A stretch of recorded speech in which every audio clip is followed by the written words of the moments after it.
Hello and welcome to our first episode with Paltalk of America's Dog Whisperers with Mark German and Janice Wolf. Mark is having technical difficulties out in Arizona. Hopefully he'll be with us very shortly. Some of you may have already seen our show on Voice America, and we are now with Paltalk, very happily so. Please ask anything that you possibly can come up with. We've probably heard it a few hundred times before. First thing we want to do today is discuss the 4 essentials to a stable dog. Very, very important for you to be able to understand what your dog needs. And if you're like me, I've got 8 Rhodesian Ridgebacks all around me. Our dogs don't need what we think they need. They're not actually people, although I know I treat mine like people, and I'm sure most people do treat their dogs like people. The problem is that we humans neglect to give the dogs the 4 things that the dogs need as dogs. In the beginning, man made dog, right? God made man, man made dogs. Dogs 2,000 years ago looked exactly the same. Basically looked like wolves, smaller version of modern wolves. Well, what we did as humans thousands of years ago, starting with the Egyptians, we created the breeds. Well, the breeds are still all common ancestors of the wolf. So if we treat a dog like a dog, then, yes, man-made dogs, by the way, because man created the breeds.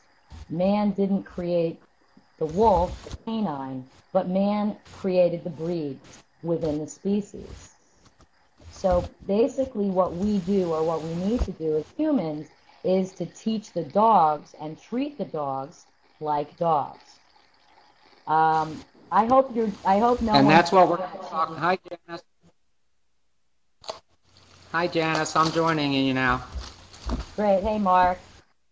Hi, I'm Mark German. I'm America's Dog Whisperer. Thanks for coming on, you guys. I had a little technical difficulty here, so been running around in circles like a dog chasing his tail here trying to create this. So we got it going.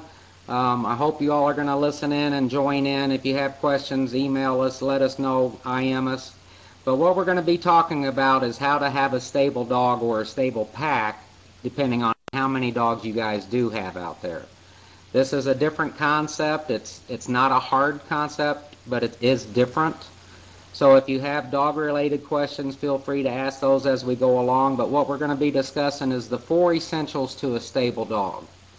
There's 4 things that every dog needs, no matter what breed, no matter what size, what sex. That all dogs need just 4 things, and that's what we're going to be discussing a little bit with you tonight. So what are those 4 things people are asking? Dogs need leadership. In the dog world, you're either a leader or a follower. So if you're not it and your dog has issues, then your dog's the leader. If you have a good dog, great, good for you. But we're not out there looking for good dogs. We're looking for the dogs who have issues. Food aggression, dog aggression, people aggression, jumping, peeing in the house, you name it, they get on your nerves, and that's not why you got the dogs. We're here to teach you how to become your dog's leader, how to teach them the things that they need, and within just a few hours, by following some advice that we give you, you'll be able to see a change in your dog. We get a lot of people asking about, well, how do I become my dog's leader? I've heard that on TV. I need to be a dog's leader. Well, how do I do that? That's what we're going to teach you tonight. We're going to teach you how to become his leader, why you should take him for a walk, why he needs rules in your house, and we're going to talk a little bit about good nutrition. So there's a raven dove that our Catahoula goes crazy seeing other dogs when we walk him.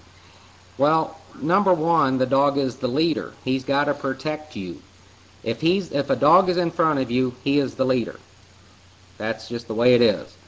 If you keep your dog beside or behind you, there's nothing for him to protect. And I agree with that. So by becoming the dog's leader, how do we do that? Well, if you walk him properly, that's one part of becoming a leader. Teaching him rules, that's another part of becoming his leader. So, the one with the dog pulling, he's probably got jumping issues also. He's probably a barker also. I don't know how you, okay, Raven, I see you. How do you walk him properly? Number one, man, this is going faster than I thought it would. Number one, Raven, you have to take the collar off the dog. The collar you're using is what's helping that dog pull you. You've got a 6-foot leash and a collar around the dog's neck. Where that collar lies, right down in here, is the strongest part of a dog's neck. So by slipping the leash up higher under here, actually make a slip leash out of your leash. Take the handle through the ring, make a slip leash. When we walk dogs all over the country, no matter what size of dog, and I'll try to hold this up, we use just one of these little leashes like you get at your veterinarian's office. It's just a little slip leash. It's hard to see on this. It's just a little slip leash. Take your leash, run it through itself, slip that up by its chin, put your arm down, and walk like you're on a mission. Walk like you're going to a shoe sale. Because it's not about walking your dog, it's about hunting for food. Dogs in the wild hunt for their food. They roam. They're a roaming species. We got back to the species in the animal kingdom. Well, dogs are just dogs. And once we get them stable, then we can treat them like our babies. But until that time, until the dog is stable, all you're doing is making a monster. Because that's what some of these end up being when we have to go into the house and rehabilitate these dogs. So now, if you get your energy... Mark? Go ahead. A lot of people don't understand the concept. They think, and I just did a dog yesterday up in Connecticut, people think that they have to drag their dogs around, that they have to keep a tight leash.